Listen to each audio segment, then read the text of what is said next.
السلام علیکم دوستو، کیسے ہو آپ سب؟ یار میں تو بالکل بھی ٹھیک نہیں ہوں۔ میں ہوں عریج اور آپ ہیں اس وقت میرے یوٹیوب چینل ایڈیشن ناولز پہ۔ یار بڑا برا دن گزرا ہے میرا، مطلب برا تو نہیں کہہ سکتے، مصروف دن گزرا ہے میرا آج کا۔ اور کل تو اللہ خیر کرے، کل تو میں کہتی ہوں بس مرنے والی ہو گئی تھی میں۔ اور آج بھی ایسے ہی میرے پیروں کی ایڑیوں میں شدید قسم کا درد ہے۔ اور کیا ہی بتاؤں میں آپ کو، مطلب چل چل کے نا میرا ایڑیوں کا بیڑا غرق ہو گیا ہے۔ بھی کسی نے مجھے بولا ہے کہ نمک ڈال کر اس کو پانی میں رکھو، وہ بھی رکھا، کوئی آرام نہیں آیا۔ کسی نے بولا ہے کہ وہ گرم تیل کی مساج کرو پھر آرام آ جائے گا، اس سے بھی کوئی آرام نہیں آیا۔ بڑی بری حالت ہے میری، اور اوپر سے میرے سر میں اتنا درد ہے کہ میں کیا بتاؤں۔ آپ لوگ سنا ہے گرمی بہت زیادہ پڑ رہی ہے پاکستان والی سائڈ پہ۔ ہائے، میں نے خبروں میں سنا ہے یار، اتنی زیادہ دکھا رہے ہیں، کہتے ہیں کہ کوئی حال ہی نہیں، اتنی زیادہ گرمی ہے۔ اور ویسے کہتے ہیں کہ بارشوں سے پہلے گرمی بہت زیادہ ہوتی ہے، تو میں بھی شاید بارشیں ہونے والی ہیں، اللہ خیر کرے، اللہ رحمت اپنی برسائے اور بہت ساری بارشیں ہوں۔ اور جن کے لیے بارش آسانی پیدا کرتی ہے ان کے لیے آسانی ہو، جن کے لیے مشکل ہے ان کے لیے اللہ پاک اپنی رحمتوں کے ہاتھ دروازے کھول کے رکھے۔ اور باقی آج کے ایپیسوڈ کے بارے میں کیا کہوں یار، میں پرسوں تھوڑی سی لکھی تھی یار، ستمگھر کے 2 سین، تو 2-3 میں نے کل لکھے تھے اور میں نے کچھ آج لکھے۔ میں نے کہا چلو یہ کمپلیٹ ہوگی ایپیسوڈ، یہی دے دیتی ہوں یار، ستمگھر کی کل دے دوں گی، وہ بھی ٹائم ملا تو، کیونکہ میں بتا رہی ہوں آپ کو کہ یہ جو میرے 4-5 دن ہیں نا، یہ انتہائی مصروف ہیں، خاص کر جب تک مہمان وغیرہ آتے رہتے ہیں، تو آپ لوگ اندازہ لگا ہی سکتے ہیں۔ تو میرے کزن بردر ہیں جن کا بیبی پیدا ہوا ہے، کچھ لوگوں نے کہا میرے ریئل بردر کی ابھی شادی نہیں ہوئی، آپ لوگ دعا کریں کہ اس سال کے اینڈ پہ شادی ہو جائے ان کی بھی، اور سردیوں میں ہو، ہاں سردیوں میں ہو، کیونکہ فیشن تو ہے ہم دیکھ ہی لیں گے اپنا، ہمیں سردیوں میں سردی نہیں لگتی، لیکن اتنی گرمی میں شادی نہیں ہونی چاہیے۔ پچھلے سال اسی گرمی میں، اتنی شدید قسم کی گرمی میں ہم نے ایک شادی اٹینڈ کی تھی جن کا اب بیبی ہوا ہے۔ پچھلے سال 6 مہینے میں شادی ہوئی تھی، اور ماشاءاللہ اس سال 6 مہینے میں ان کا بیبی ہوا ہے، اور رونقیں لگ گئی ہیں ہمارے گھر میں۔ اور آج کی ہم ایپیسوڈ سٹارٹ کرتے ہیں۔ میرا سر شدید قسم کا درد کر رہا ہے، تو میں نے لانگ ہی لکھی ہے، میں نے کہا چھوٹی والی میرے ریڈرز ایکسیپٹ نہیں کرتے تو لمبے ایپیسوڈ لکھو، لیکن یار آپ لوگ بہت وہ چیٹنگ کرتے ہو، آپ لوگ نا کوئی نہیں لائک شائک کوئی نہیں کرتے، نہ آپ لوگ کمنٹ کرتے ہو۔ تو جب یہ آگے ناول وہ اس کو کیا بولتے ہیں ٹرننگ پوائنٹ پہ آئے گا نا، میں نے بھی طرفہ کے ایپیسوڈ دینی ہے آپ لوگوں کو۔ چلو شروع کرتے ہیں ہم آج کی ایپیسوڈ۔ تو میں بتا دوں، مجھے اندازہ ہے کہ آپ لوگوں کو جنون یارم کی ایپیسوڈ کا انتظار تھا، لیکن فی الحال میں ٹائم مینیج نہیں کر پائی۔ یہ ایپیسوڈ بھی میں نے بہت مشکل سے لکھی ہے، وہ بھی تھوڑی کر کے ہاف کل لکھی تھی، ہاف سے زیادہ کل لکھی تھی، اور باقی میں نے آج لکھی ہے، تھوڑی میں نے پرسوں لکھی تھی۔ تو جنون یارم کی ایپیسوڈ کل انشاءاللہ میں دینے کی کوشش کروں گی، لیکن آپ کو پتہ ہے کہ ہمارے خاندان کا پہلا بچہ ہے، تو ماشاءاللہ سے رونقیں لگی ہیں، اور خاندان بھر آ رہا ہے ہمارے گھر میں، تو ساتھ ساتھ مہمانوں نے بھی آنا جانا شروع کر دیا ہے، تو بہت زیادہ مصروف ہوں میں، لیکن کوشش کروں گی ایپیسوڈ لکھنے کی، پکا وعدہ میں نہیں کر رہی، لیکن آپ لوگوں نے لائک کرنا ہے اس ایپیسوڈ پر، 1000 لائکس اور 300 کمنٹس آپ لوگوں نے کرنے ہیں، ورنہ پرسوں میں نے محنت نہیں کرنی اس ایپیسوڈ کے لیے۔ اگر آپ لوگوں نے لائک نہیں کرنا تو صاف سیدھی گل ہے، میں نے بھی اپنے کاکے کے ساتھ انجوائے کرنا ہے، کم سے کم وہ آگے سے اسمائلیں پاس کر کے میں جو اس کو ہنسانے میں محنت کروں گی، اس کا رسپانس دے کر نا وہ میری محنت کا وہ صلہ مجھے دے دے گا۔ تو ابھی وہ ہنستا بھی نہیں ہے، ابھی وہ کچھ بھی نہیں کرتا، ابھی وہ سوتا ہی رہتا ہے، 24 گھنٹے سوتا ہی رہتا ہے۔ تو ہم سٹارٹ کرتے ہیں ہماری آج کی ایپیسوڈ۔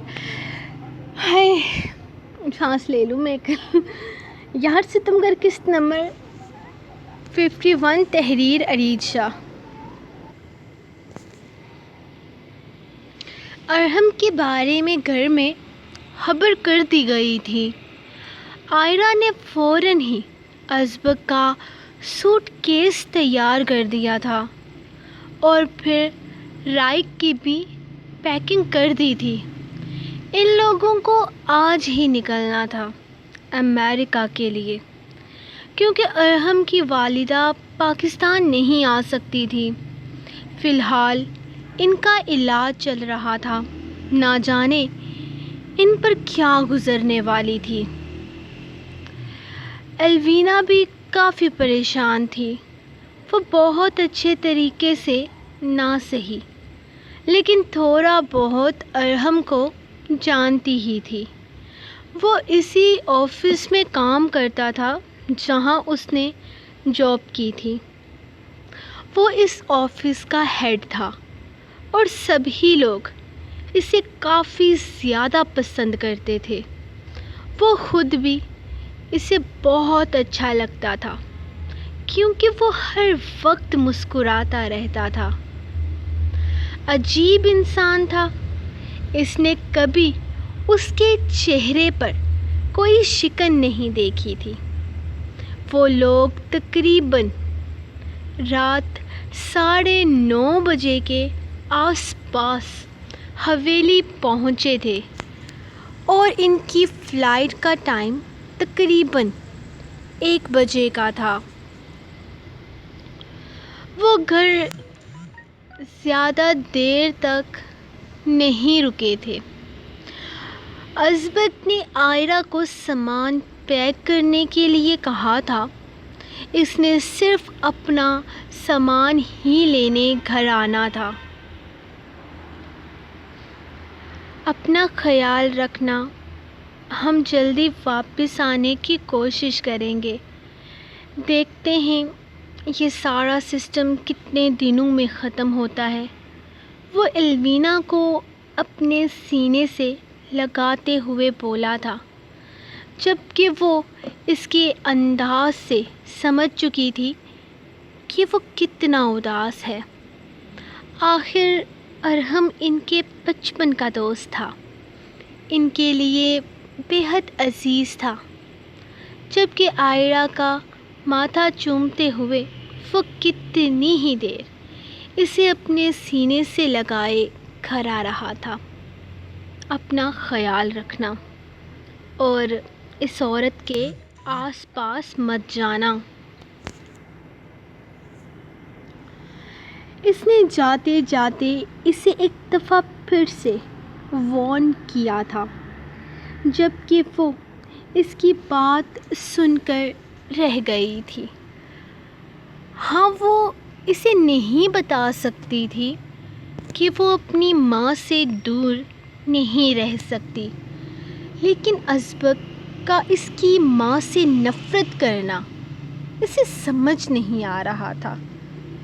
وہ ایک غلط فہمی کا شکار تھا اور وہ چاہ کر بھی اس کی غلط فہمی کو دور نہیں کر پا رہی تھی۔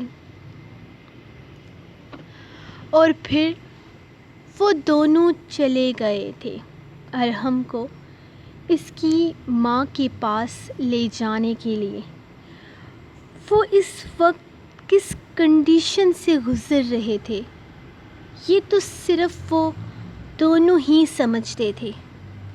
ان کے دل کی کیفیت کیا تھی، وہ کس حال میں تھے، یہ بات سمجھنا ان کے لیے بے حد مشکل تھی۔ لیکن یہ بھی تو زندگی کی ایک تلخ حقیقت ہے۔ جو دنیا میں آیا ہے اسے کبھی نہ کبھی تو دنیا سے جانا ہی ہے۔ وہ لوگ خاموشی سے گھر سے نکل گئے تھے۔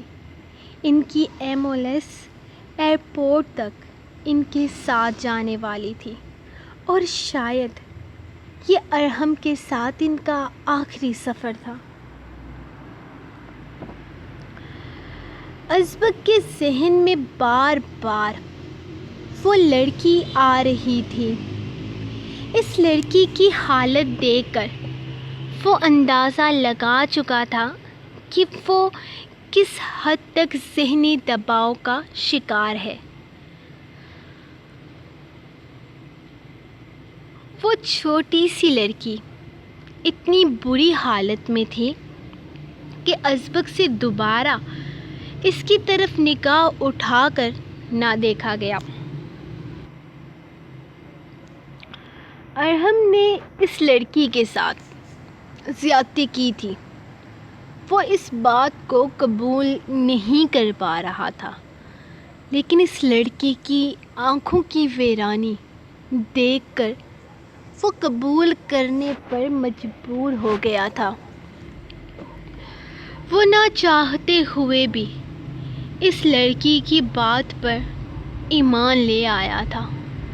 اس لڑکی کی حالت چیخ چیخ کر بتا رہی تھی کہ اس کے ساتھ ظلم ہوا ہے۔ اس نے اس لڑکی سے تفصیل جاننے کی کوشش کی تھی۔ ہاں، اس نے اس لڑکی سے پوچھا تھا کیا اس کی اس حالت کا ذمہ دار ارحم ہے، تو اس لڑکی نے ہاں میں سر ہلایا تھا۔ لیکن یہ سب کچھ ویسا نہیں تھا جیسا بتایا جا رہا تھا۔ وہ لڑکی اس رات اس پہاڑی کی ندی سے نیچے گر گئی تھی۔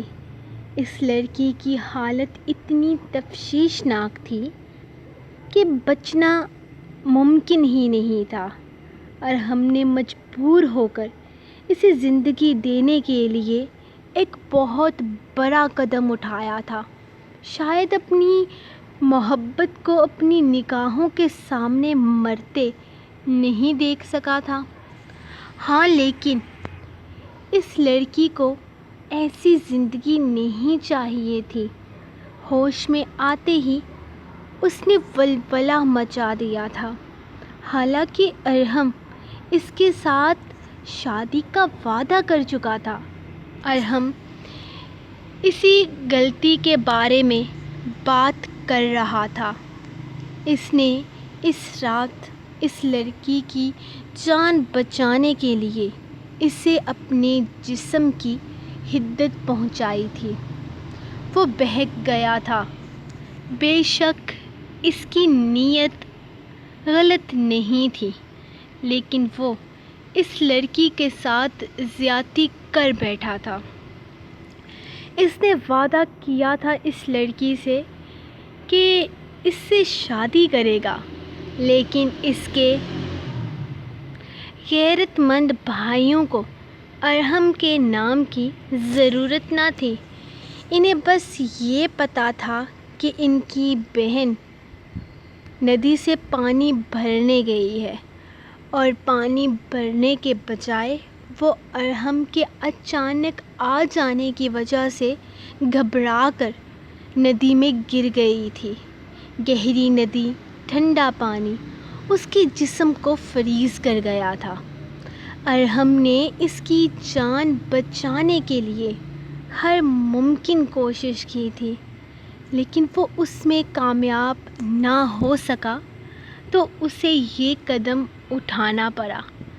لیکن وہ کہاں جانتا تھا کہ اس کی یہ نیکی اس کے گلے پڑ جائے گی۔ ازبک سمجھ نہیں پا رہا تھا اس معاملے میں غلط کون ہے، ارحم یا پھر وہ لڑکی جس نے ارحم پر یقین کرنے کے بجائے اپنے ساتھ ہوئی زیادتی پر چیخ چیخ کر انصاف مانگا تھا۔ شاید وہ لڑکی ڈر گئی تھی، کسی انجان پر یقین نہیں کر پائی تھی۔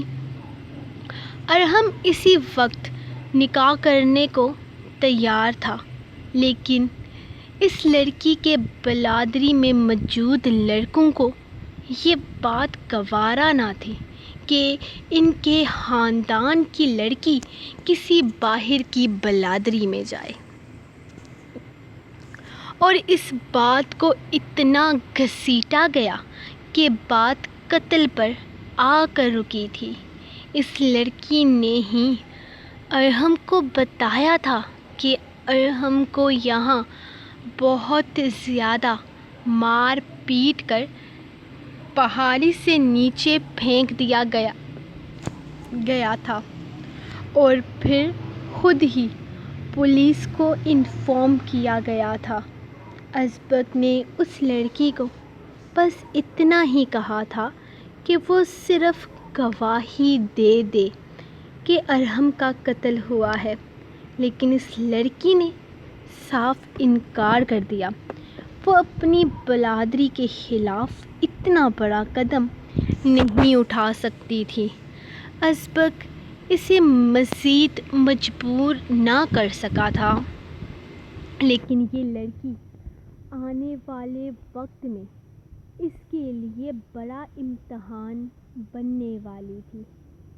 اس نے نیچے آ کر رائک کو سب کچھ بتا دیا تھا۔ رائک سمجھ چکا تھا کہ ارحم اپنی اسی غلطی کے بارے میں بات کر رہا تھا، لیکن اس کی یہ غلطی اس طرح اس کا سب کچھ برباد کر جائے گی اسے اندازہ نہیں تھا۔ اس کے دل میں بس ایک ہی چیز آئی تھی کہ کاش وہ اس کی بات مان لیتا، اس کا رشتہ مانگنے چلا جاتا۔ اس کے ماں باپ نہیں تھے اس کے ساتھ، دوست تو تھے۔ اگر اتنا مسئلہ تھا تو وہ اپنے ساتھ علمیر درانی اور امامہ بیگم کو لے جاتا، بات کچھ حد تک ہی سنبھل جاتی۔ لیکن نہیں، اس نے اپنے دوست کا ساتھ نہیں دیا تھا۔ وہ ہر چیز میں اپنا قصور نکال رہا تھا۔ یہ سفر ان کی زندگی کا سب سے مشکل سفر تھا۔ آنے والے وقت میں کیا ہونے والا تھا وہ نہیں جانتے تھے، لیکن یہ وقت مشکل تھا ان کے لیے۔ وہ چاہ کر بھی اپنے دوست ارحم کے لیے کچھ نہیں کر پائے تھے، اور اب شاید وہ آگے کچھ نہیں کر سکتے تھے۔ ابھی تو ان لوگوں نے ارحم کے ماں باپ سے نظریں ملانی تھی۔ انہیں بتانا تھا کہ ان کے بیٹے کے ساتھ کیا ہوا ہے، کیوں ہوا ہے۔ نہ جانے وہ لوگ انہیں معاف بھی کریں گے یا نہیں۔ وہ کیسے نظریں ملا پائیں گے ان سے؟ ارحم ان کی اکلوتی اولاد تھا، ان کا سہارا تھا۔ وہ اپنے بچے کو کس طرح سے دیکھیں گے؟ ازبک نے شدت سے دعا مانگی تھی کہ یہ سفر کبھی ختم نہ ہو، وہ کبھی اس کے ماں باپ کے سامنے نہ جائیں۔ جبکہ رائک تو الفاظ جوڑ رہا تھا، اس کے ماں باپ کے سامنے جا کر کیا کہے گا۔ جملوں کی توڑ پھوڑ ہو رہی تھی دماغ میں، لیکن الفاظ تو جیسے ختم ہو چکے تھے۔ دل اور دماغ کام کرنا چھوڑ چکا تھا۔ بس وہ آنے والے وقت سے گھبرائے ہوئے تھے۔ آج پہلی دفعہ وہ لوگ گھبرا رہے تھے، وہ بھی اپنے ہی دوست کے ماں باپ کا سامنا کرنے سے۔ وہ دونوں ہی جیسے ہی کالج گیٹ کے اندر داخل ہوئے، وہ اسی درخت کے نیچے بیٹھی نظر آئی تھی۔ جائیے بھابھی صاحبہ کو اسائنمنٹ دے کر آئیے بیٹا، اب یہی ہوگا۔ اس لڑکی کو تیری محبت کی ضرورت نہیں ہے، اسے بس ایک کام کرنے والا ملازم چاہیے تھا۔ مبارک ہو۔ وہ اس کا کندھا تھپ تھپاتا آگے چلا گیا تھا، جبکہ وہ ہاتھ میں پکڑی فائل لے کر اس کے پاس آ گیا۔ گڈ مارننگ سر، اسائنمنٹ بنا لی آپ نے؟ وہ خوشی خوشی اس سے پوچھنے لگی، جبکہ اس کی گڈ مارننگ کہنے پر اس کا دل کھل اٹھا تھا۔ ہاں بالکل، یہ لو تمہاری اسائنمنٹ تیار ہے۔ اس نے فائل اس کے حوالے کرتے ہوئے اس کے چہرے کی خوشی دیکھی تھی۔ ہائے اللہ، آپ نے تو سچ میں بنا لیا، مجھے یقین نہیں آ رہا۔ آپ کتنے اچھے ہیں، کیا سارے بوائے فرینڈس ایسے ہوتے ہیں؟ وہ مزید ایکسائٹڈ ہو کر اسے دیکھتے ہوئے پوچھنے لگی۔ یار کیا بوائے فرینڈ لگا کے رکھی ہوئی ہے تم نے؟ بوائے فرینڈ اسلام میں بوائے فرینڈ کا کوئی وجود نہیں ہے۔ میں تم سے نکاح کرنا چاہتا ہوں اور مجھے نہیں پتہ کہ لوگوں کے بوائے فرینڈس کیسے ہوتے ہیں، لیکن میں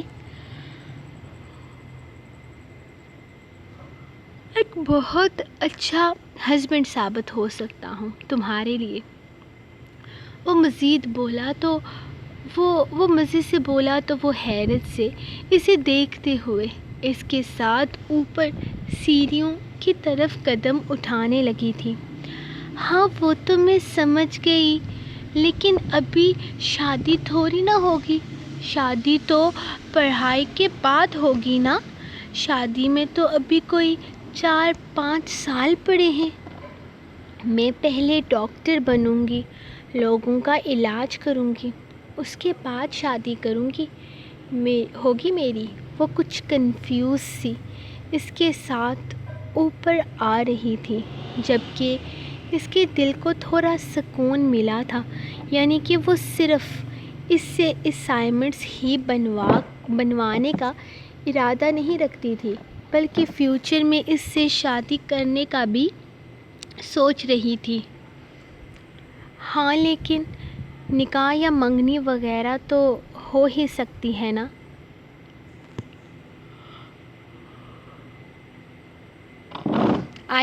پڑھائی کے درمیان نکاح یا منگنی تو ایک نارمل سی بات ہے۔ میں تمہارے گھر آ کر تمہارے والدین سے مل کر اس مسئلے کا حل نکال سکتا ہوں۔ وہ ریلیکس سا اسے دیکھتے ہوئے کہنے لگا کہ آگے سے اس نے کوئی جواب نہیں دیا تھا۔ اس کے چہرے پر عجیب سی ناگواری آئی تھی جسے ارزق نے نوٹ کیا تھا۔ کیا ہوا لڑکی؟ تم مجھ سے شادی کرنے کا کوئی ارادہ نہیں رکھتی ہو؟ وہ کنفیوز سا اس سے پوچھنے لگا تھا۔ نہیں، ایسی کوئی بات نہیں ہے۔ وہ دراصل میرے موم ڈیڈ کا ڈیورس ہو چکا ہے۔ وہ اداسی سے بولی تو ارزق کو اس کی پیاری سی آنکھوں میں یہ دکھ اچھا نہ لگا تھا۔ اوہ اچھا، یہ تو بہت غلط ہی ہے۔ ہوا تم کس کے ساتھ رہتی ہو؟ میرا مطلب ہے اپنی فادر کے ساتھ یا پھر مدر کے ساتھ؟ میں کسی کے ساتھ نہیں رہتی اور نہ ہی میں کسی کے ساتھ رہنا چاہتی ہوں۔ ان دونوں نے ایک دوسرے سے طلاق لیتے ہوئے ایک دفعہ بھی میرے بارے میں نہیں سوچا۔ میں بھی ان کے بارے میں نہیں سوچنا چاہتی۔ میری ماما نے دوسری شادی کر لی ہے، لیکن میرے 18 سال کے ہوتے ہی میں بھی ان کے بارے میں نہیں سوچنا چاہتی۔ میری ماما نے دوسری شادی کر لی ہے، لیکن میرے 18 سال کے ہوتے ہی وہ اپنی طرف سے کیس کرنے والی ہیں، کیونکہ دوسری شادی میں سے ان کی کوئی اولاد نہیں ہے۔ میرے بابا نے دوسری شادی نہیں کی، وہ میرے ساتھ ہی رہنا چاہتے ہیں، لیکن میں اپنے بابا کے ساتھ نہیں رہنا چاہتی۔ وہ سیڑھیاں چڑھتے ہوئے اوپر گرل کے پاس کھڑی اسے بتا رہی تھی، جبکہ ارزق اسے سن رہا تھا۔ اسے ہرگز نہیں لگا تھا کہ ہر وقت خوش رہنے والی یہ لڑکی اپنی زندگی میں اس طرح کی محرومیوں کا شکار ہوگی۔ تم اپنے بابا کے ساتھ کیوں نہیں رہنا چاہتی؟ میرا مطلب ہے اگر انہوں نے دوسری شادی بھی نہیں کی، وہ تم سے پیار بھی کرتے ہیں، تو پھر کیا مسئلہ ہے؟ کیا تم نے اپنے بابا کو خود چنا تھا؟ شاید وہ ڈیورس کے وقت کی بات کر رہا تھا۔ زمش نے فوراً نفی میں سر ہلایا۔ نہیں، میرے بابا کے پاس بہت سارے پیسے تھے اور انہوں نے اس کیس کو جیتنے کے لیے اپنے پیسے کو پانی کی طرح بہایا تھا، اور پھر میری ماما یہ کیس ہار گئی کیونکہ وہ کسی اچھے وکیل کو ہائر نہ کر سکی۔ تم اپنی ماما کے پاس رہنا چاہتی تھی۔ اس نے اس کی بات ختم ہونے پر سوال کیا تو اس نے ہاں میں سر ہلایا تھا۔ ہاں، میں اس وقت اپنی ماما کے ساتھ رہنا چاہتی تھی، لیکن اب ایسا نہیں ہے۔ اس وقت میری ماما نے دوسری شادی نہیں کی تھی، لیکن اب وہ اپنی زندگی میں اس شخص کو لا چکی ہیں۔ مجھے نہیں لگتا کہ میری ماما کی زندگی میں کہیں بھی میری کوئی جگہ نکلتی ہے۔ میں پہلے ہی اپنے بابا کی وجہ سے بہت اگنور ہو چکی ہوں۔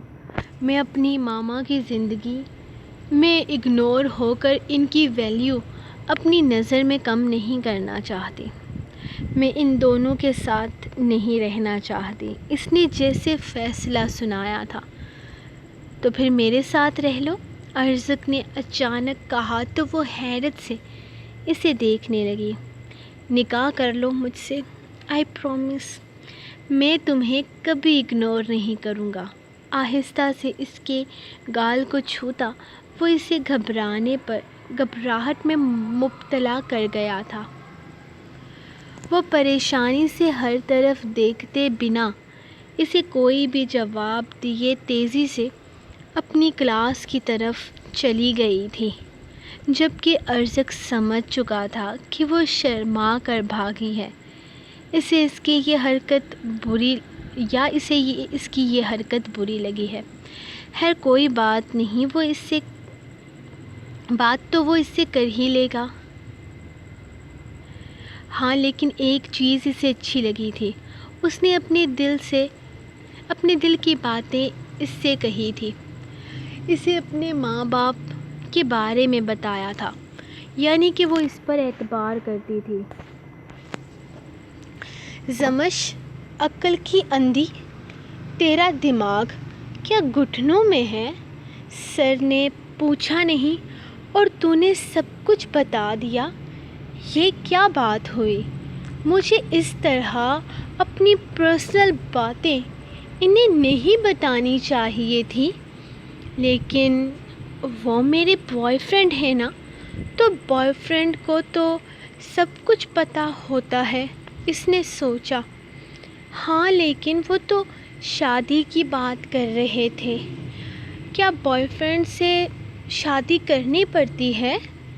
ہاں بالکل، زمدہ بھی تو شادی کرے گی نا فیصل بھائی سے، تو ان کے گھر رشتہ بھی بھیجنے والے ہیں، مطلب کہ فیوچر میں بوائے فرینڈ سے شادی کرنی ہوتی ہے۔ تو میرے بوائے فرینڈ تو ارزق سر ہیں، تو ان کے ساتھ میری شادی ہوگی، اور پھر تو ویسے بھی انہیں سب کچھ پتہ چل ہی جانا تھا۔ شادی کے بعد تو اچھا ہی ہوا کہ میں نے انہیں سب کچھ خود ہی بتا دیا، لیکن اتنی جلدی نہیں بتانا چاہیے تھا نا۔ ابھی کل ہی تو سر نے مجھے پرپوز کیا اور آج میں نے انہیں سب کچھ بتا دیا۔ یہ تو غلط ہے نا۔ اس طرح کی باتیں تو میں نے زمدہ، زارا اور زائمہ سے بھی نہیں کی۔ میں نے انہیں بھی اپنے پرسنل لائف کے بارے میں کچھ نہیں بتایا، اور سر کو ایک ہی دفعہ میں سب کچھ بتا دیا۔ ہاں لیکن مجھے اتنا جلدی سر کو بھی کچھ نہیں بتانا چاہیے تھا۔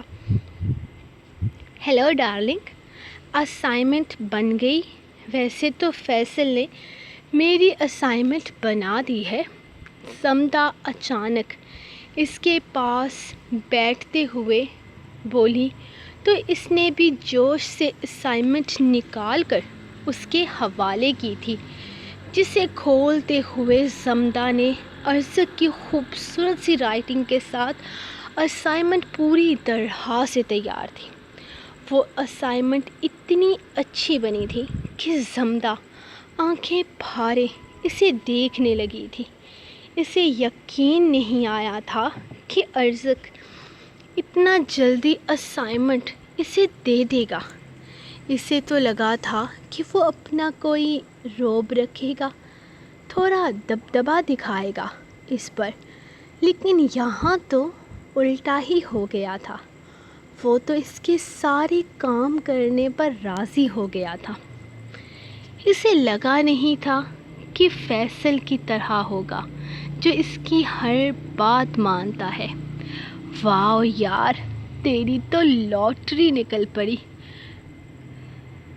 سمجھ تیری زندگی آسان ہو گئی، موجیں ہو گئی تیری موجیں۔ زمدہ نے اس سے کہا تو وہ مزید خوش ہو گئی تھی۔ امید نہ تھی زمدہ سے اس طرح کی باتوں کی۔ اچھا مجھے ایک بات بتا، اگر سر ارزق مجھ سے کہیں کہ وہ فیوچر میں مجھ سے شادی کرنا چاہتے ہیں تو میں کیا جواب دوں؟ وہ اچانک سے بولی تو زمدہ اسے دیکھ کر رہ گئی۔ کیا مطلب شادی؟ سر نے کچھ کہا تجھ سے شادی کے بارے میں؟ وہ کنفیوز سی پوچھنے لگی تو اس نے فوراً ہاں میں سر ہلایا تھا۔ ہاں، انہوں نے کہا ہے کہ بوائے فرینڈ والے کانسیپٹ کو وہ نہیں مانتے، وہ تو مجھ سے شادی کرنا چاہتے ہیں، جس طرح فیصل بھائی تجھ سے شادی کرنا چاہتے ہیں، تیرے گھر رشتہ بھیجیں گے۔ یار آئی تھنک تیری فی الحال عمر نہیں ہے شادی کرنے والی، تو اب اگر سر کہیں نا تو کہہ دینا کہ فی الحال تو بہت چھوٹی ہے، ابھی تجھے اپنی لائف میں بہت کچھ کرنا ہے۔ زمدہ اسے سمجھاتے ہوئے بولی۔ ہاں وہ تو میں نے کہہ دیا، لیکن سر کہہ رہے تھے کہ منگنی وغیرہ۔ اوئے ہوئے، تو بات یہاں منگنی تک پہنچ گئی ہے۔ زارا جو پیچھے کھڑی اس کی باتیں سن رہی تھی، اچانک جوش میں کہتی، اس کے ساتھ جڑ کر منہ پر ہاتھ رکھ کر زور سے اسے ہنسنے پر مجبور کر گئی تھی۔ ہاں اس میں کوئی پرابلم نہیں ہے، تو اپنے گھر والوں کو سر سے ملوا دے، کتنے ہینڈسم ہیں یار، تیری تو جوڑی بھی بہت پیاری لگے گی، بس ان کی ہائٹ بہت زیادہ ہے اور تو بہت چھوٹو سی ہے، لیکن کوئی بات نہیں، جوڑی کیوٹ لگے گی تم لوگوں کی۔ اگر اب سر کہیں نا کہ وہ شادی کرنا چاہتے ہیں تو اس سے تو دیر مت کرنا، فوراً سے اپنے بابا کا نمبر ان کے حوالے کر دینا، بلکہ نہیں تو ایسا کر کہ اپنے بابا کو اس بارے میں کچھ نہ کچھ بتا دے۔ تمہارا دماغ خراب ہو گیا ہے کیا؟ میں اپنے بابا سے ایسی بات کیسے کروں گی؟ وہ اس کی بات کاٹتے ہوئے بولی۔ ہاں یار، تو اپنے بابا سے ایسی بات کیسے کر سکتی ہے، لیکن تجھے سر سے شادی کرنے میں کوئی پرابلم تو نہیں ہے نا؟ زارا نے منہ بناتے ہوئے بات بدلی۔ پرابلم؟ مطلب کس طرح کی پرابلم؟ وہ کنفیوز ہوتے ہوئے کہنے لگی۔ ارے بدو، تجھے سر پسند تو ہے نا؟ مطلب تم ان کے ساتھ ساری زندگی۔ سر مجھے بہت اچھے لگتے ہیں، ورنہ باقی تو خروس قسم کے ہیں۔ ارے الو، ٹیچرز کا موازنہ کرنا بند کر، تو اپنا لائف پارٹنر چوز کر رہی ہے، یہ مت دیکھ کہ دونوں میں سے کون اچھا ہے، تو اپنے دماغ میں فی الحال صرف ارزق کو رکھ۔ وہ بہت سیریس ہو رہے ہیں، مطلب وہ شادی تک پہنچ رہے ہیں، ساری زندگی تیرے ساتھ گزارنے میں انٹرسٹڈ ہے۔ اگر تو تجھے لگتا ہے کہ تو ساری زندگی ان کے ساتھ گزار سکتی ہے تو ٹھیک ہے، لیکن اگر تجھے لگتا ہے کہ آگے جا کر تجھے کبھی اچھے نہیں لگیں گے تو ابھی سے یہ سب کچھ روک دے۔ مجھے تو لگتا ہے کہ سر ڈیٹنگ شیٹنگ میں انٹرسٹنگ ہوں گے، لیکن نہیں، وہ تو سیدھے سیدھے شادی پر آ رہے ہیں۔ یار سوچ سمجھ کر فیصلہ کر، یہ تیری ساری زندگی کا سوال ہے۔ اس طرح اچانک اپنی زندگی کو کسی امتحان میں ڈالنے کی ضرورت نہیں ہے۔ اگر تو سر کے ساتھ ساری زندگی گزار سکتی ہے تب ہی ان کے ساتھ اس ریلیشن شپ کو لے کر آگے چلنے کا سوچ۔ فی الحال تیرا دماغ ان ساری چیزوں کو ہینڈل نہیں کر پائے گا۔ ہمیں تو سر ارزق ایک پرفیکٹ انسان لگتے ہیں۔ وہ شادی کی بات کر رہے ہیں، مطلب کہ کوئی فلرٹر قسم کے انسان نہیں ہیں، بلکہ وہ تجھے لے کر بالکل سیریس ہیں، اور تجھے بھی اس ریلیشن شپ کو سیریس ہو کر آگے بڑھانا ہے۔ اسی لیے تو سوچ سمجھ کر فیصلہ کر کہ سر ارزق کے ساتھ ساری زندگی گزار سکتی ہے یا نہیں۔ زمدہ اسے دیکھتے ہوئے کہہ رہی تھی، جبکہ وہ کنفیوز ہو رہی تھی۔ ان کی باتوں پر پہلے یہی کہہ رہی تھی کہ سر ارزق کے ساتھ ریلیشن شپ میں آ کر اس کے بہت فائدے ہوں گے۔ اب سر نے شادی کی بات کی تو وہ اسے اور کہانیاں سنا رہی تھی۔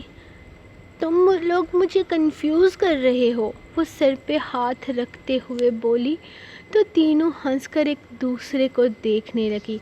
اس لڑکی کو سمجھانا بے حد مشکل تھا۔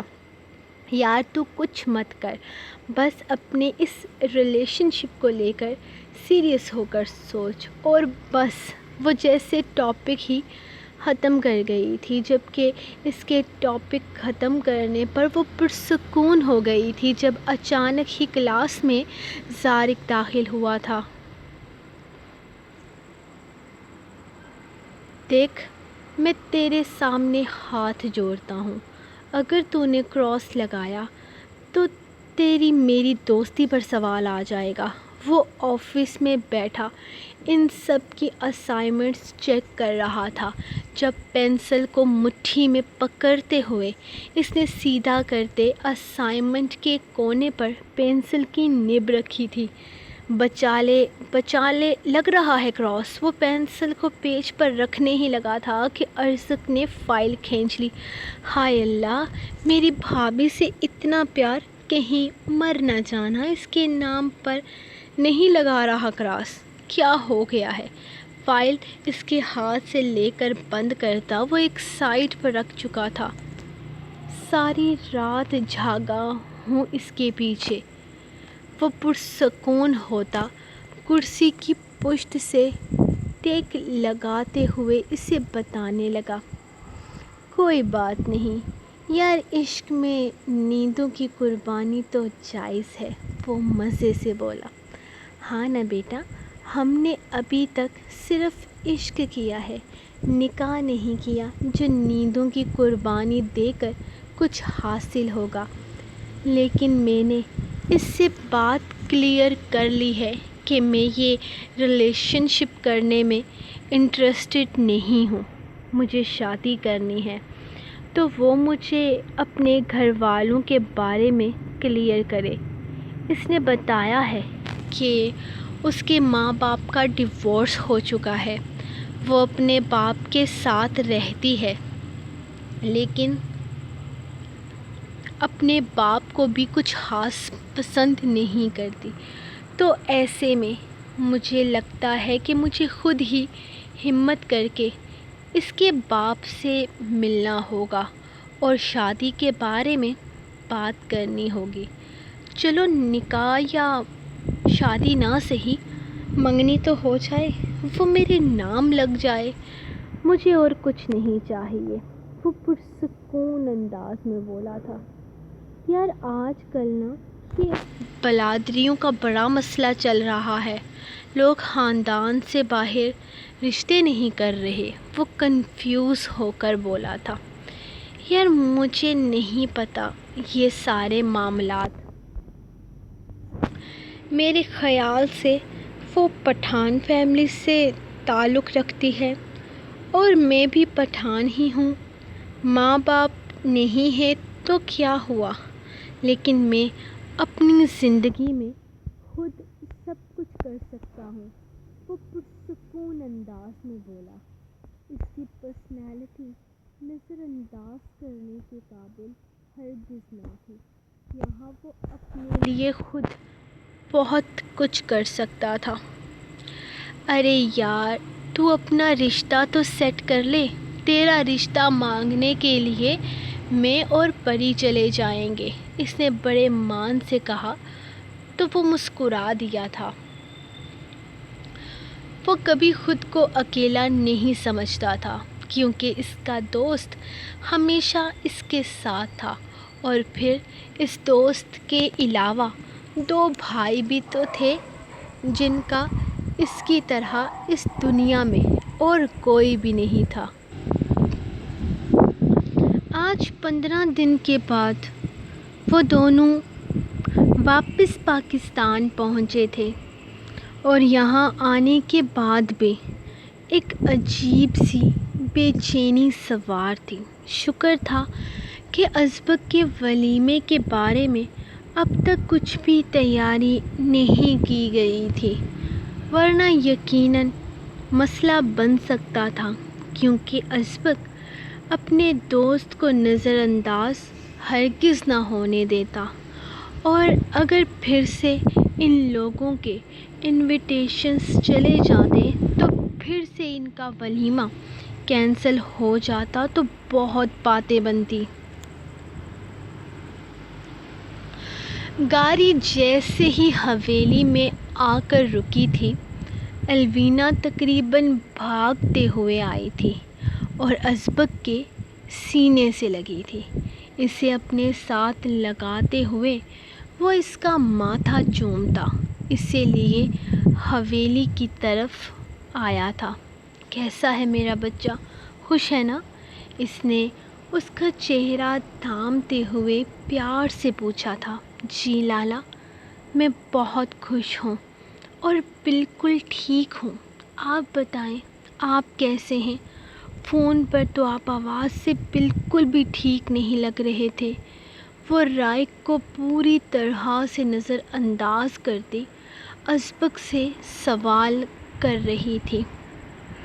بس میری جان، بہت عزیز انسان کو خود سے دور کیا ہے، اتنا جلدی نارمل نہیں ہو پاؤں گا۔ وہ خاص تھا، وہ ہمارے لیے اور ہمیشہ رہے گا۔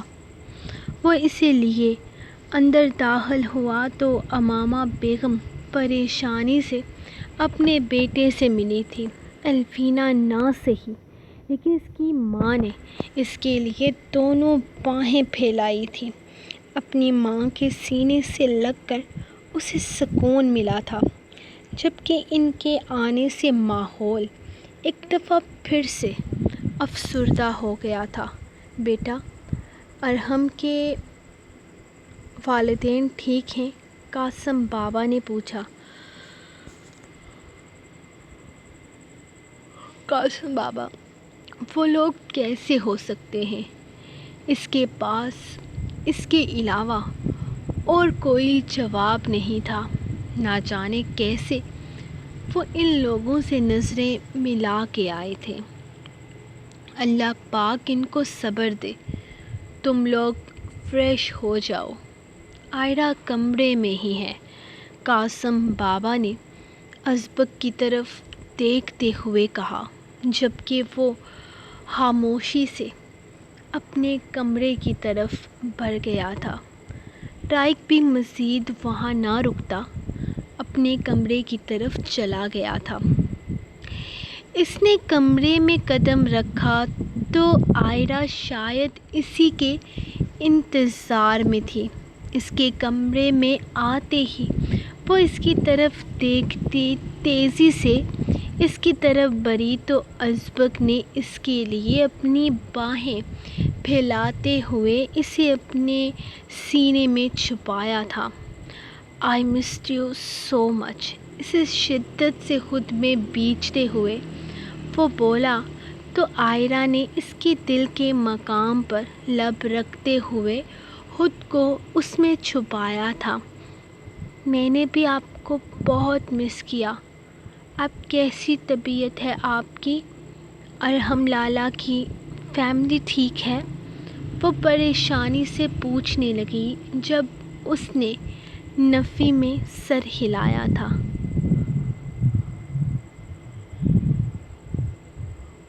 جن کا جوان بیٹا اس طرح موت کے منہ میں چلا جائے وہ کیسے ٹھیک ہو سکتے ہیں؟ اللہ پاک ان کو صبر دے اور اس مشکل وقت سے نکالے۔ آپ فریش ہو جائیں، میں آپ کے کپڑے نکالتی ہوں۔ وہ اس سے الگ ہوتے ہوئے بولی۔ نہیں ابھی نہیں، تھوڑی دیر یوں ہی میرے پاس رکو، میں اچھا محسوس نہیں کر رہا۔ وہ اسے پھر سے تھام کر اپنے سینے میں چھپاتے ہوئے بولا تو عائرہ کے گرد اپنا حصار مضبوط کیا تھا جب اچانک ازبک کا فون بجنے لگا۔ اس نے غصے سے پیچھے ہٹتے ہوئے اپنی جیب سے فون نکالا تھا، لیکن موبائل اسکرین پر نظر پڑتے ہی اس کے اشتعال میں اضافہ ہوا۔ تم رکو یہاں، میں ابھی آتا ہوں، اس نے کہتے ہوئے بیلکنی کی طرف قدم اٹھائے تھے جبکہ فون کان سے لگائے وہ بے حد غصے سے بولا تھا کہ اب کیا مسئلہ ہے؟ اس کا اتنا غصہ اسے بھی ہڑبڑانے پر مجبور کر گیا تھا۔ وہ حیرت سے ازبک کو دیکھ رہی تھی۔ اسے اچانک اتنا غصہ کیسے آیا اور کیوں آیا؟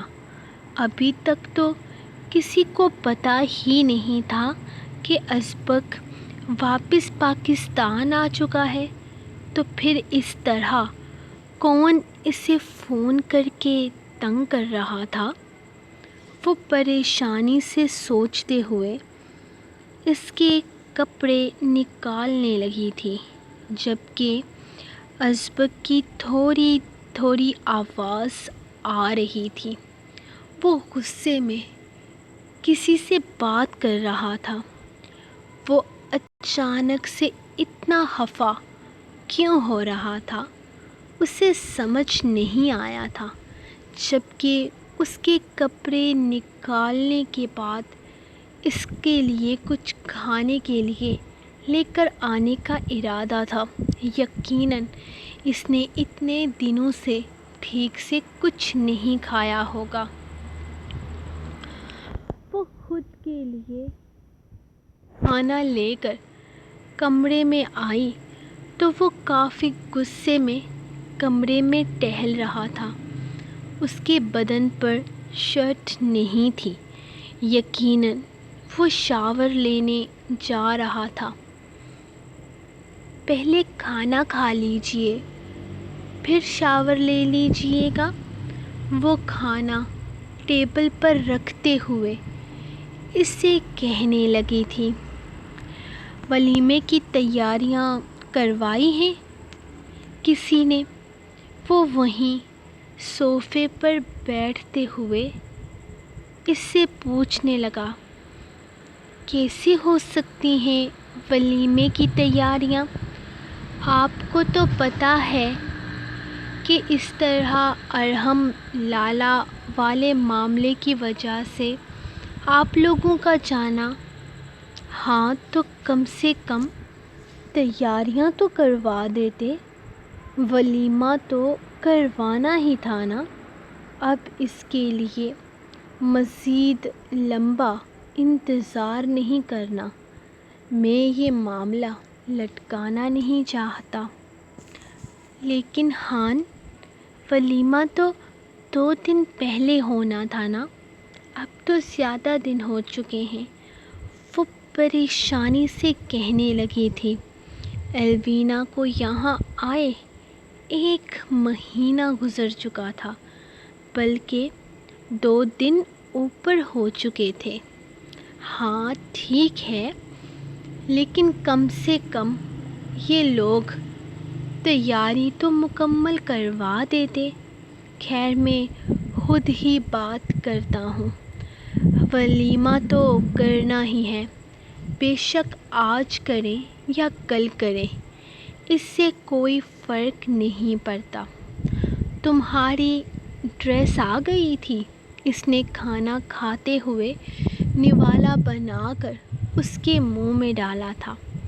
ہاں وہ تو 2-3 دنوں میں ہی آ گئی تھی، اس نے فوراً بتایا تھا۔ ٹھیک ہے، مزید دیر نہیں کرتے، تمہیں اس ڈریس میں اپنے لیے تیار کرواتے ہیں۔ وہ اچانک سے اس کے لبوں کو چومتے ہوئے بولا تو آئرہ ایک لمحے کے لیے اپنی سانسیں روک گئی تھی۔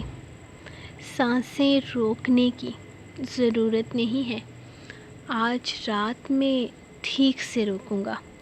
اس کی گردن پر اپنا پرشدت لمس چھوڑتے ہوئے وہ اسے اپنی محبت کی نشانی دیتا پیچھے ہٹا تھا۔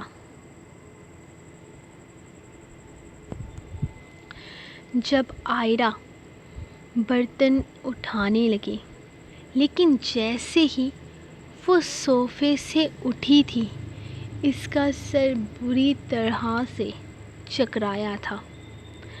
ازبک نے اسے کھینچ کر اپنے قریب کر لیا، ورنہ وہ اگلے ہی لمحے زمین بوس ہو چکی ہوتی۔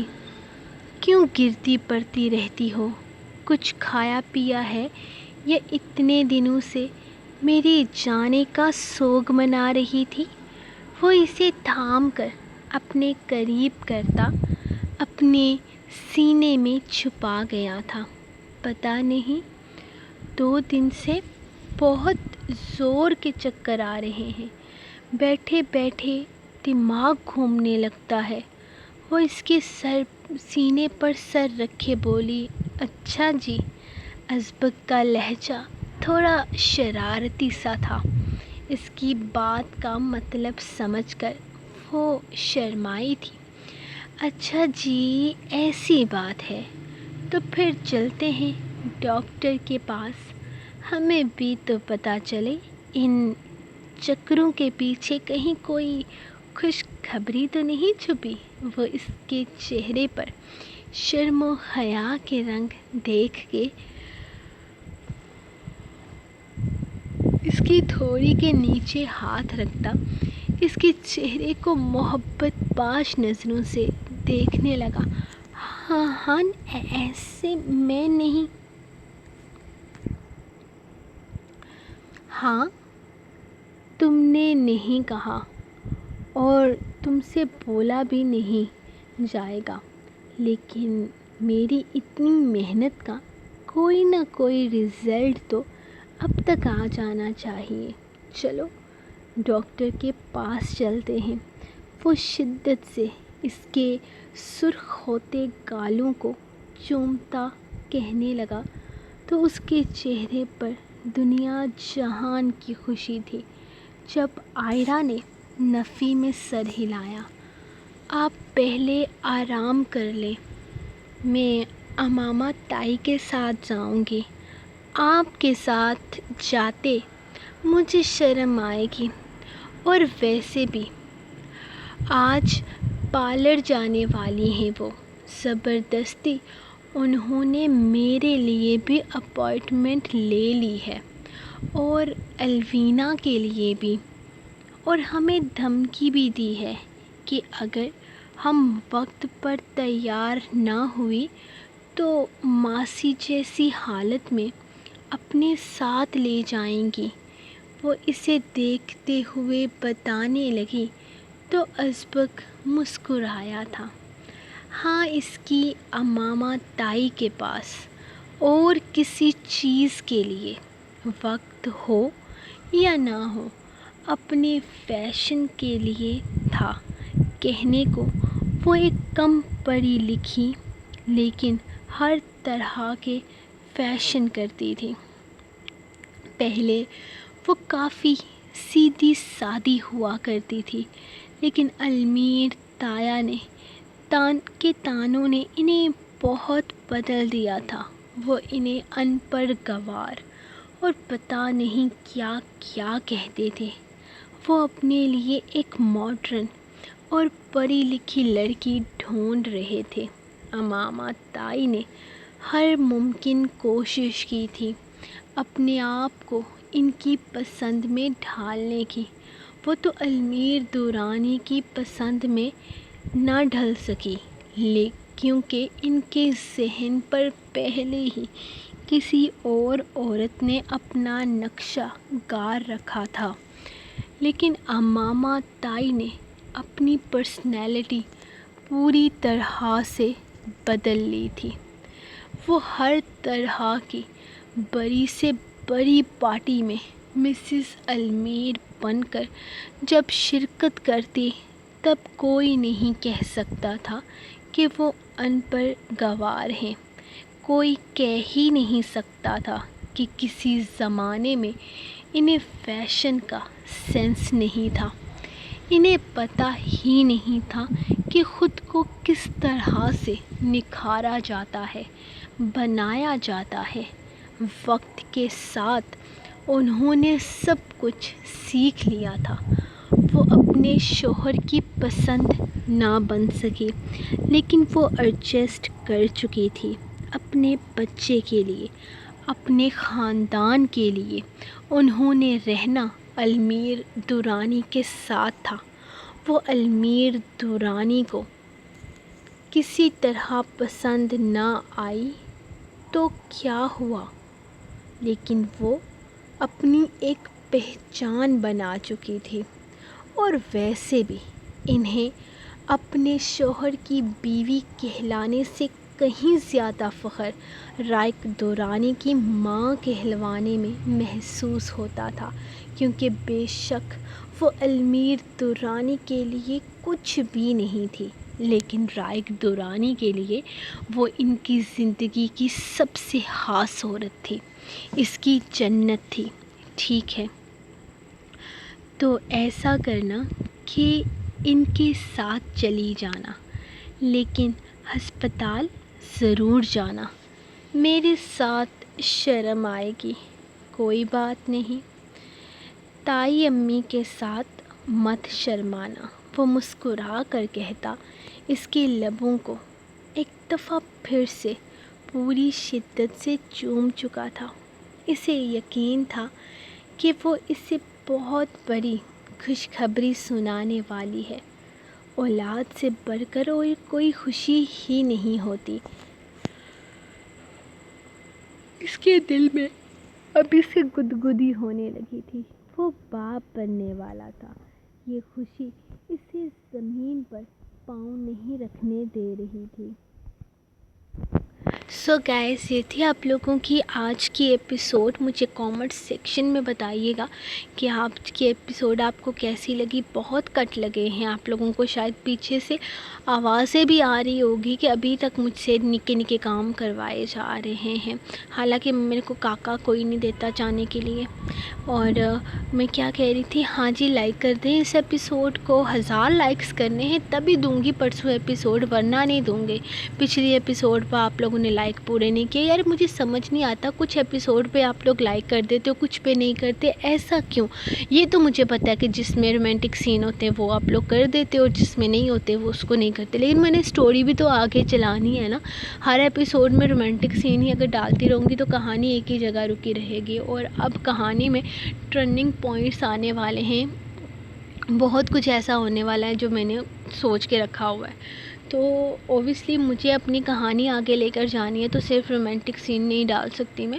اور باقی کیا بتانے والی تھی، ہاں جی، آگے زمش اور ارزا کی کہانی میں بگ پوائنٹ آئے گا. اس کے بعد ازبک اور آئرا کی کہانی میں بگ پوائنٹس آئیں گے. باقی الوینا اور رائک کا کیا ہوگا، ان کے لیے آپ کے پاس کمنٹ سیکشن ہے، آپ جتنے مرضی کمنٹ کریں.